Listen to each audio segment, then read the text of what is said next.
ચાલો, તો જનરલી મોક્ષ નો માર્ગ એ છે, લાયકાત એ છે કે જ્યારે જો તમારા વડીલ પણ કઠોર હોય કે ગુરુ કઠોર હોય, તો આપણી બુદ્ધિ શું કે નહીં આ લોકોએ આ મિસ્ટેક કરી, બરાબર. તો બુદ્ધિ છે ત્યાં સુધી મોક્ષ માર્ગ નથી ખુલ્લો. જ્યારે તમે બુદ્ધિને છોડી દો કે આ જે કે છે બરોબર, ત્યારે પોતે મોક્ષ માર્ગ થઈ જાય. બરાબર. એટલે ઓરિજિનલી મોક્ષ માર્ગ પૂરો હોય ને એ શાસ્ત્ર મેં એ આમાં કઈ જણાય નથી. બાકી કે કેટલા હાર્ડ ગુરુ હોય કેડી મળે કહીએ તાર શિષ્ય સાથે. પણ અહીંયા બ પાસ આવે. એક તો એમના કલ્યાણ માટે હોય, આત્માના કલ્યાણ માટે હોય ફર્સ્ટ, બરોબર. સેકન્ડ, કદાચ એ પોતાના સ્વાર્થ માટે કરે તો ગુરુને પાપ લાગવાનું જ છે, અને ચેલો જો શાંતિથી સ્વીકારી લે તો એ તરવાનો જ છે. એટલે બંને રીતે તમારો ફાયદો જ છે. બટ એક વાત આપણે જોઈએ તો આપણને બી લખેલું છે કે તમે અનનેસેસરી કષ્ટ કે સહન ન કરો. કયું કસર ન કરો? જેમાં ગુણની વૃદ્ધિ ન હોય એ.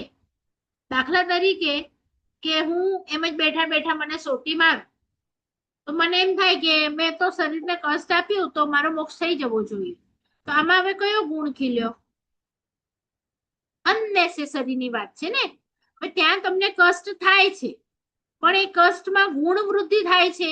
સહનશીલતા નામનો ગુણ એ ખીલે છે.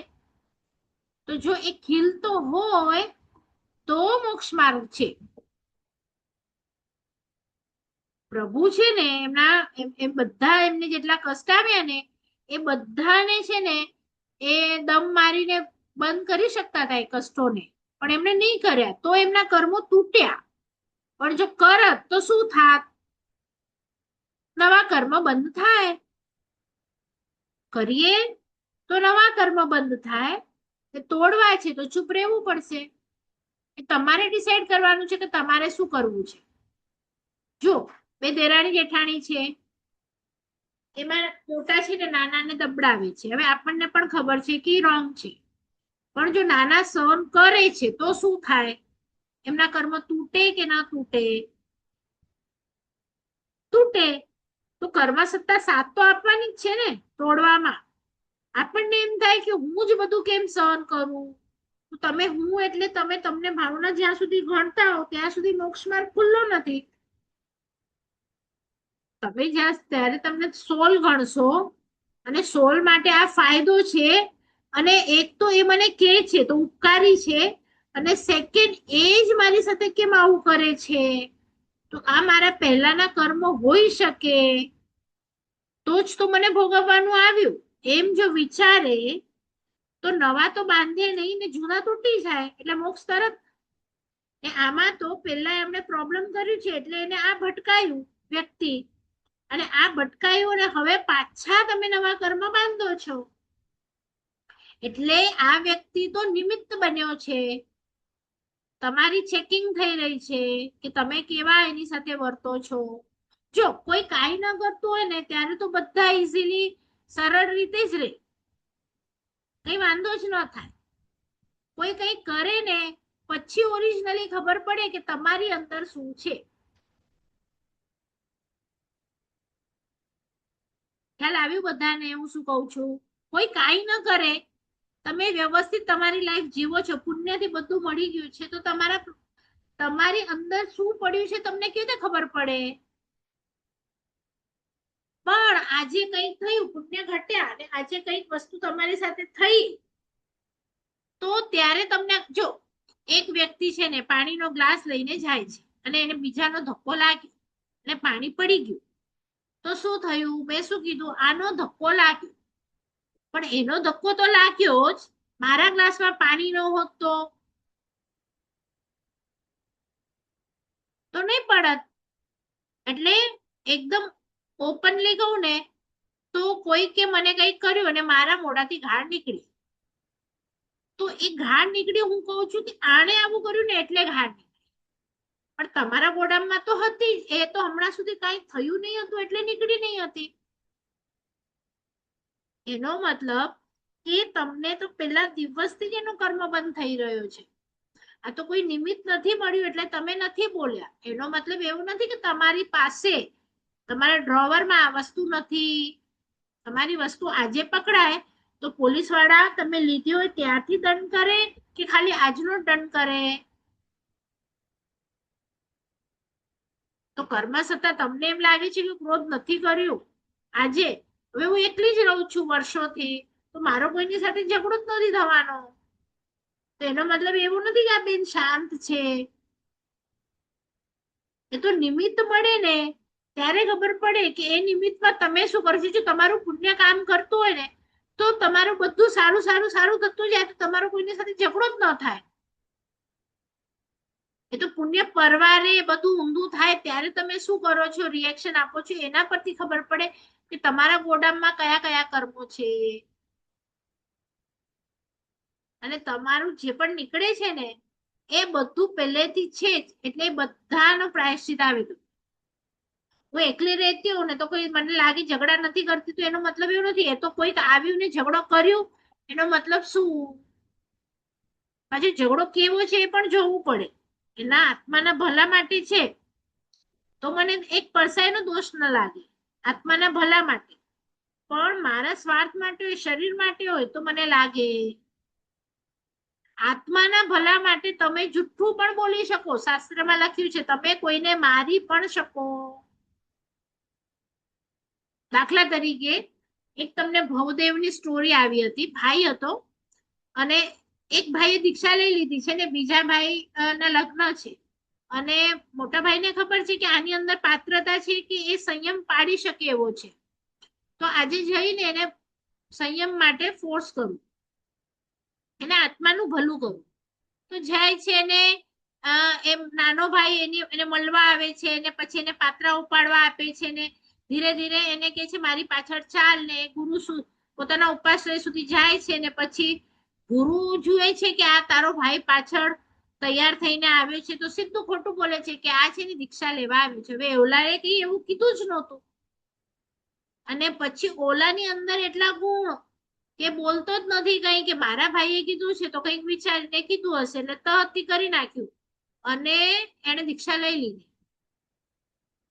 હવે મોટા ભાઈ તો ખોટું બોલે છે ને એ પણ દીક્ષાના વેશમાં ખોટું બોલે છે, પણ શેની માટે બોલ્યા બોલો? અને પછી એ જયારે 12 વર્ષ સુધી મોટા ભાઈ હતા ને ત્યાં સુધી દીક્ષા ક મને પાડે છે. હવે આપણને લાગે આવું કેમ પાડે છે, ક મને કોણ પાડવું જોઈએ, એના કરતા તો સંસારમાં રહે તો સારું ને. પણ સંસારના 18 પાપનો ત્યાગ થયો છે આ 12 વર્ષ જે મોટા ભાઈ હતા ને. અને ભાઈ જે દિવસ કાળ ધર્મ પામે છે ને એ જ દિવસે પોતાની વાઈફ પાસે જાય છે કે ભાઈ માટે મેં દીક્ષા લીધી છે, મને કોઈ દીક્ષાના ભાવ નથી. પણ 12 વર્ષ પછી જયારે વાઈફ પાસે જાય છે ને તો એ પણ કે છે હવે આપણે કઈ નથી કર્યું આવી રીતે, તો તમે આવી રીતે કરો, ને એમને સ્થિર કરે છે સંયમમાં, અને ભવિષ્યમાં તો એમનું કલ્યાણ થયું જ. એટલે આ બધું જોવું પડે કે તમે કોઈ ખોટું ન બોલાય કે ક્રોધ ન કરાય, તો એવું નથી. હા, પ્રશસ્ત અપ્રશસ્ત બધું શીખવું પડે કે ક્યાં તમારા જીન શાસન પર કઈ નુકસાન આવી પડે છે, ક્યાંક તમારા વડીલો પર આવે છે, ક્યાંક તમારા સંઘ પર આવે છે, તો ત્યાં તમારે કસાયો કરવા પડે. ક્રોધે કરવો પડે, માને કરવો પડે, માયાએ કરવી પડે, લોભ પણ કરવું પડે. આ મોટા જે આપણા ઉપાધ્યાયજી છે યશો વિજય, વિનય વિજય, જેમણે મોટા મોટા ગ્રંથો રચ્યા છે, તો એક વખત એમની પાસે પણ એમના ગુરુ બ્રાહ્મણ હતા.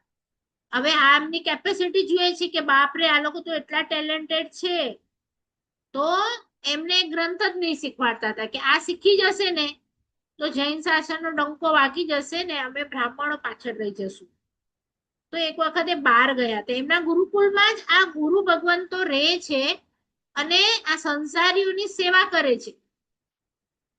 એમના વાઈફ હતા એમની પણ સેવા કરે છે, એટલે કે જે પણ કામ કરવાનું હોય ને ગુરુ મહારાજ થઈને આ સાધુ સંત આપણા.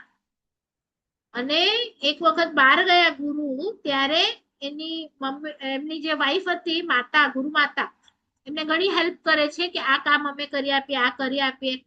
ને પછી ગુરુ માતા એમને પૂછે છે કે તમને શું જોઈએ છે આના બદલામાં, ત્યારે કે છે કોલો ગ્રંથ જોઈએ છે અમને. તો તો આપે છે ગુરુ માતા. અને હવે જો એક જ દિવસ એક રાત માટે જ કઈ ગુરુ બહાર ગયા હતા, તો એટલામાં તો બધું લખાય નહીં. એટલે એ લોકોએ શું આઈડિયા કરી કે 1200 ગાથા હતી, 600 તું કર, 600 હું કરું છું, એમ કરીને એમણે પાકું કરીને પાછું એમને આપી દીધું ગ્રંથ. અને એમણે રાખી દીધું ત્યાં. અને ફરી એ અહીંયા આપણી પોતાની જગ્યા પર આવી અને જે ગ્રંથ એમને યાદ હતું ફટાફટ લખી નાખ્યું. તો ઘણા વર્ષો એ ત્યાં રહ્યા, ગુરુ દીક્ષા લીધા પછી પણ.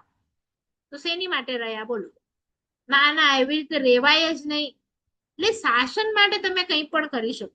એવા આચાર્ય ભગવંતો છે જે આપણા મુસલમાન રાજાઓ હતા, એમની સાથે સંબંધ રાખે, એમની ત્યાં રાજમહેલમાં જાય, ત્યાં બેસે, બેસીને એમની સાથે નગર માટે નીકળે, પછી રાજા એમનો ફ્રેન્ડ બની જાય. અને પછી એમને ફ્રેન્ડ બનવાના કારણે આપણા ઘણા જૈન મંદિરો બચી ગયા. તો હવે આ શાની માટે બચ્યા? એ લોકો ફર્યા, એમને મજા આવતી હતી. તમે ફરો છો, ખાઓ છો, શેની માટે, શું કરો છો, આશય શું છે, એના ઉપરથી કર્મ બનશે. બરાબર? એટલે આપણને જ્યાં સુધી ભણ્યા ન હોઈએ તો ખબર ન પડે, અને પછી આપણે કહી દઈએ કે આને તો આવું કર્યું, એનાથી એવું થયું. ના, એવું નથી. એક મોતપ્પા ગચની જ બુક છે ને, જેલર. જેલર તમે વાંચશો ને, એમાં એવું જ છે કે જે પણ ખરાબ તમારા જીવનમાં બનીને આવે છે ને, એટલે વ્યક્તિ હોય કે વસ્તુ હોય કે પરિસ્થિતિ હોય, તમને નથી ગમતી, તો એ જેલર છે. હવે તમે કહો કે જેલરને, જો જેલર તમે જોયું છે ને જેલમાં ફટકા મારે, હવે એ જેલર નું કોઈ પણ કેદીએ કઈ બગાડ્યું છે? તમે મને કહો. એ જેલર નું આટલા કેદીઓ છે 500-700, એમનું કોઈનું પણ, આ જેલર નું કોઈએ બગાડ્યું છે? તો જેનું બગાડ્યું છે એ મારતા નથી, પણ આ જેલર રોજ મારે છે બોલો. તો જેલર કોણ છે? એ નિમિત્ત છે, એમને ગવર્મેન્ટે સોંપ્યું છે, અને એ મારવાનો છે, અને એનો માર બધાએ ખાવાનો છે. તો અને આપણે આપણા જીવનમાં જે પણ આવ્યા છે એ આપણા કર્મ તોડવા માટે આવ્યા છે. અને કર્મ સત્તા જો આને ન મોકલત તો બીજા કોઈને મોકલત, પણ આ તો થવાનું જ હતું તમારી સાથે. સમજો, આ 5 લાખ નહીં લઈ ગયો તો ને, તો બીજો લઈ ગયો હોત, કારણ કે તમે આગલા ભાવમાં એના લીધા જ છે. એટલે તમે એ વ્યક્તિ પર દ્વેષ કરશો તો નવા કર્મ બાંધશો ને ફરીથી તમારા જશે. પણ આ સર્કલ ને અટકાવવું હશે, કર્મ બંધને અટકાવવું હશે, તો એણે લીધા, મેં ગયામાં લીધા હતા, મારે એની માટે કઈ કરવું નથી. તો આ કેમ અહીંયા જ પૂરી થઈ ગઈ? કારણ કે હું જન્મ્યો હતો ત્યારે હું લાવ્યો નહોતો, હું જઈશ ત્યારે લઈ જવાનો નથી. તો પૈસા તો પૂતગલ છે, પણ એ વ્યક્તિ માટેનો જે દ્વેષ છે ને, એ તો અરિયન, સિદ્ધ, આચાર્ય, ઉપાધ્યાય, નેક્સ્ટ ભાવમાં કંઈ પણ બની શકે છે, અને એ એની માટેનો દ્વેષ થઈ જશે.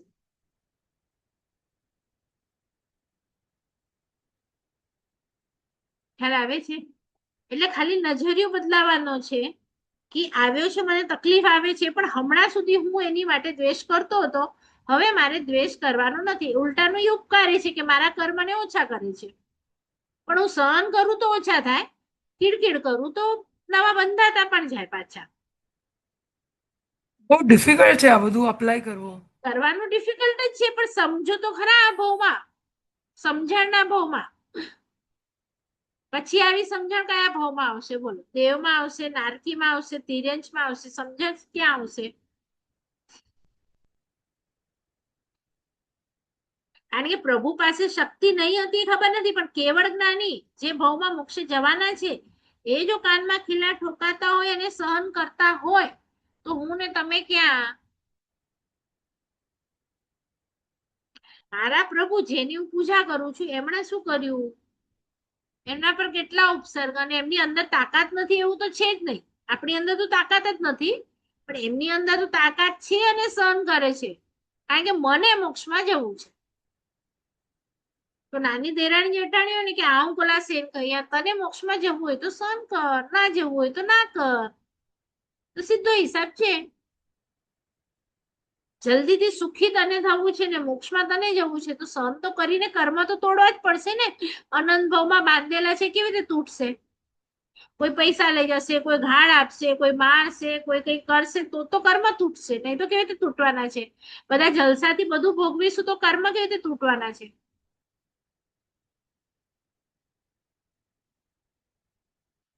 તો આ લોકો ગુરુ ભગવંતોને એ લોકો શું કરે છે? એમની પાસે પણ પુણ્ય તો છે, હમણાં એસી વાપરવાનું ને ખાવાનું પુણ્ય નથી એવું નથી. એ પુણ્યને એમણે લાત મારી. આપણી પાસે બે કર્મ હોય, સાતા અને અસાતા કર્મ. તો આપણે હમણાં સાતા ભોગવી રહ્યા છીએ, અને સાતા ભોગવતી વખતે આપણે બીજાને અસાતા આપી રહ્યા છીએ. દાખલા તરીકે વાયુ કાય, પંખો હોય તો વાયુ કાય જાય, પાણીમાં જઈએ તો એ જીવ જાય, કે ખાવાનું બનાવીએ તો અગ્નિના જીવ જાય. એટલે આપણે આપણી સાતા માટે બીજાને અસાતા આપીએ છીએ. એટલે આપણે બાંધીએ શું છે, અસાતા કે સાતા? આપણા માટે અસાતા બાંધી રહ્યા છીએ, અને ભોગવીએ શું છે, સાતા. એટલે નેક્સ્ટ બો માટે સાતાનું પલ્લું ખાલી, ને આખું નવું અસાતાનું ઊભું હશે તો નેક્સ્ટ બોમાં અસાતા ભોગવીશું. અને એ લોકો શું કરી રહ્યા છે સ્માર્ટલી? એમની પાસે પણ બે જ ઓપ્શન છે. એમણે અસાતા હમણાં ચૂઝ કરી, હમણાં અસાતા વિહાર હોય, લોચ હોય, ગુરુનું સાંભળવાનું હોય, જે પણ ટકરાવ થાય બધું અસાતા. હવે જ્યારે કાળધર્મ થશે પછી શું એમના બેલેન્સમાં રહેશે? એટલે તો દેશવીરથી શું સર્વવીરથી વાળા બધા પછી આપણે કેમ દેવલોક ગમન કેમ કહીએ? કારણ કે ત્યાં જ સાતા ભોગવવાનું સુખ છે. તો સીધો હિસાબ છે. પછી આગળથી આવશે કે આપણને તો હમણાં દેવલોક બી નથી જોઈતું, કારણ કે આપણને મોક્ષ જોઈએ છે, એટલે પુણ્ય બી નથી જોઈતું, એ આગળ આવશે. પણ જનરલી હું તમને હિસાબ કરીને બતાડું કે જે સહન કરે છે કુદરત એને જુએ છે, અને કુદરત એનો ન્યાય કરશે કરશે ને કરશે જ. જો એ રોંગ હશે તો એનું ભવિષ્યમાં જશે. આ ભાવમાં નહીં જાય તો નેક્સ્ટ ભાવ તો છે જ, જશે જ 100%. તમારે તમારા આત્માને શું શેપ આપવો છે એ તમારા ઉપર છે. જો સમજી લો આ ભાવમાં તમે આ શેપ નહીં આપ્યો કે મને બધું ચાલશે, ફાવશે, ગમશે, તો નેક્સ્ટ ભાવ આપણે ઇમેજિન કરીએ કે હમણાં તમે 4 જણા જોઈન થયા છો, સમજો. તો 4 માં 2 જણાએ સ્વભાવ ચેન્જ કર્યો કે ચાલશે, મેં 2 નહીં કર્યું. બધાનો કાળ ધર્મ સાથે થયો ને બધા નેક્સ્ટમાં કૂતરા બન્યા, અને એક રોટલો કોઈક નાખી ગયો, એમાં 2 ટુકડા હતા તો 2 ને મળ્યા, 2 ને નહીં મળ્યા. જેને નહીં મળ્યા એને ચાલશે, ફાવશે, ગમશે, હશે તો વાંધો નહીં આવે. પણ હમણાં હું કેમ છોડું એ ભાવ હશે તો એ કૂતરાના ભાવમાં એ હજી એ જે રોટલો લઈ ગયો ને એના ઉપર એવો દ્વેષ કરશે, એને બટકું ભરશે, એની પાછળ જશે, અને એ ભાવમાં પણ એ કર્મ નવા બાંધશે.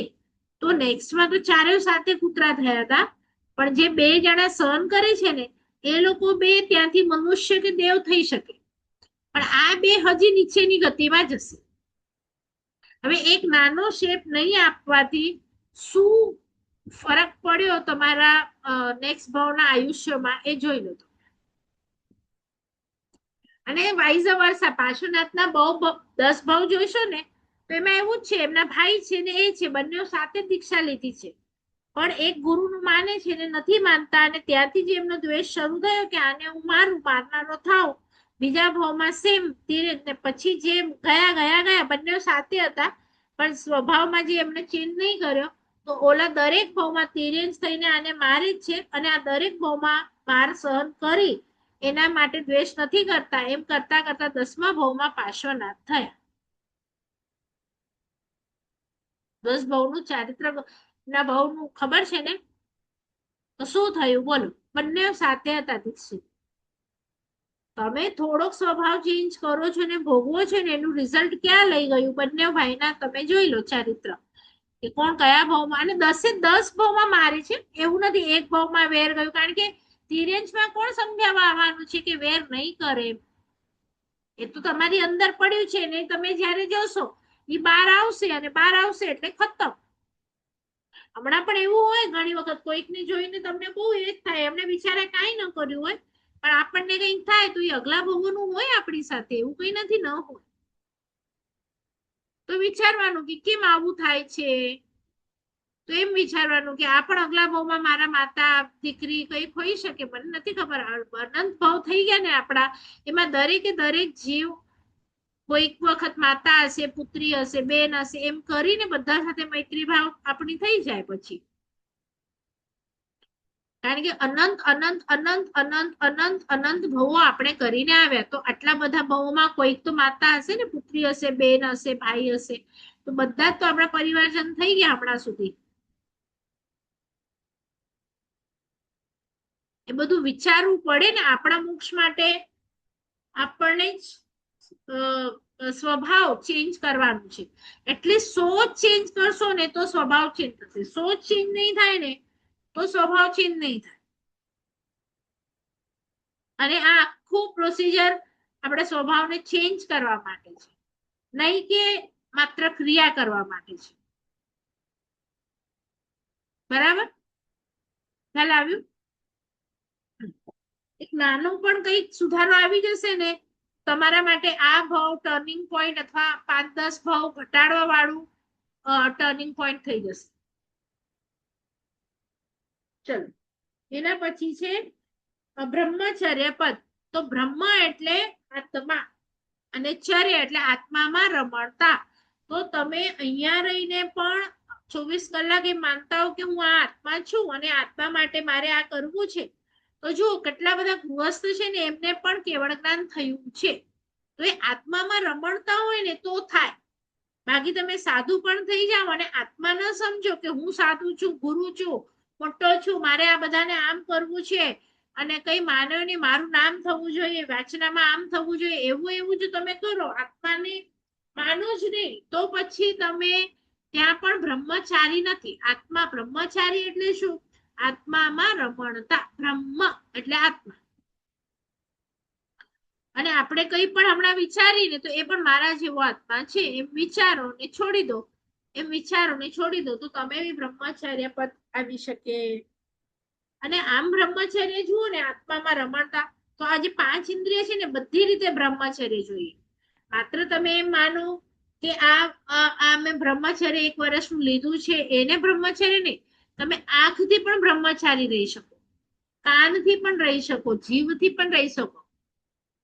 ખાવા માટે બધામાં જ્યાં કંટ્રોલ આવશે ને, જે ઇન્દ્રિયથી, એ બધું તમારું બ્રહ્મચર્યમાં જશે. ખ્યાલ આવે છે? એટલે માત્ર સંન્યાસી હોય ને એ જ બ્રહ્મચારી હોય એવું નથી. એ તો ખાલી શરીરથી સમજો કે બ્રહ્મચર્ય નું સેવન કરે છે, એવું એવું નહીં ગણવા. બરાબર? ચલો, એના પછી છે ક્રિયાપદ. ક્રિયા એટલે શું? ક્રિયાને પણ એટલું જ માન આપવાનું છે. દાખલા તરીકે હું કહું કે મને ભૂખ લાગી છે અને હું એમ ઇમેજિન કરું કે મારું પેટ ભરાઈ ગયું, મારે આજે જમવાનું નથી બનાવવું, આ ક્રિયા નથી કરવી, તો ચાલે? પેટ ભરાઈ જાય? ઘણા બધા ફોટા જોઈ લઉં કે મોઢામાં પાણી આવી જાય, ચાલે કે ના ચાલે? એટલે ક્રિયા પણ એટલી જ ઇમ્પોર્ટન્ટ છે. તમે જે ક્રિયા કરશો ને તમને ભાવ એવા આવશે. તમે લગ્નમાં જશો, તમને એવા ભાવ આવશે. તમે સાદડીમાં જશો, તમને એવા ભાવ આવશે. આપણે જો કપડા પણ તરત એક એક ફંક્શન માટે ચેન્જ કરી દઈએ, એ કપડાની પણ આપણા ઉપર અસર છે. આપણે બાળ જીવ છીએ, તો અસર છે ત્યાં સુધી તમારે ચેન્જ કરવાનું છે. જ્યારે તમને એમ લાગે ને અસર નથી, તો તમે સાદા કોટનના પણ લગ્નમાં પહેરી આવો ને, તમને કોઈ કાઢી નહીં નાખે. કાઢી નાખે છે કોઈ કે તમે કેમ કોટનના પહેરી આવ્યા? બોલો. પણ આપણને શું છે? અભિપ્રાયનું સુખ બહુ ગમે છે. મેં જેવી ગરમી હોય અને તમને જનરલી 2 ઓપ્શન મળે કે સાદું કોટનનું ડ્રેસ અને એક હેવી સાડી, તમને કમ્ફર્ટેબલ શેમાં હશો? બોલો. પણ એમાં તમને કોઈ નહીં કે તમે સારા લાગો છો, એટલે તમને સુખ ઓલામાં છે.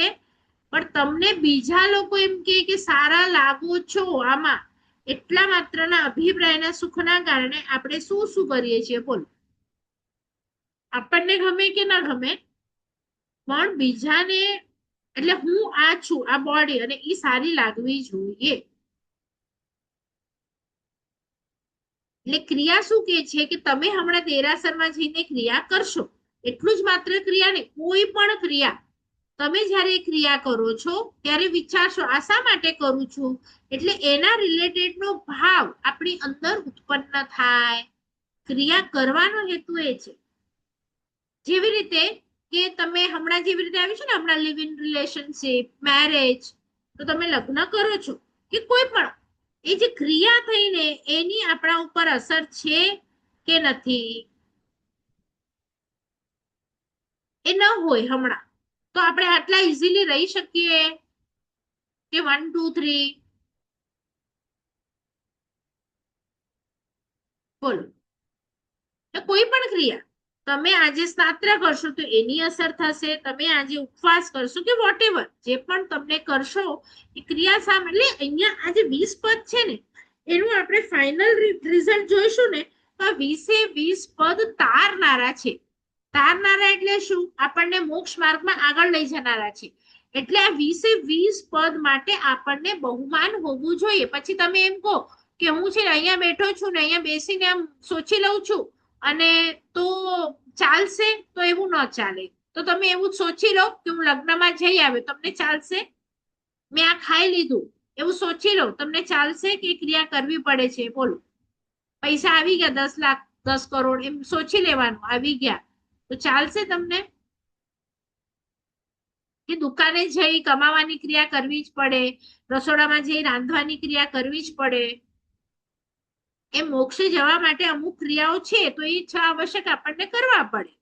તો એ શા માટે કરવાના છે? કે એવા ભાવ આપણી અંદર એ વખતે પ્રગટે.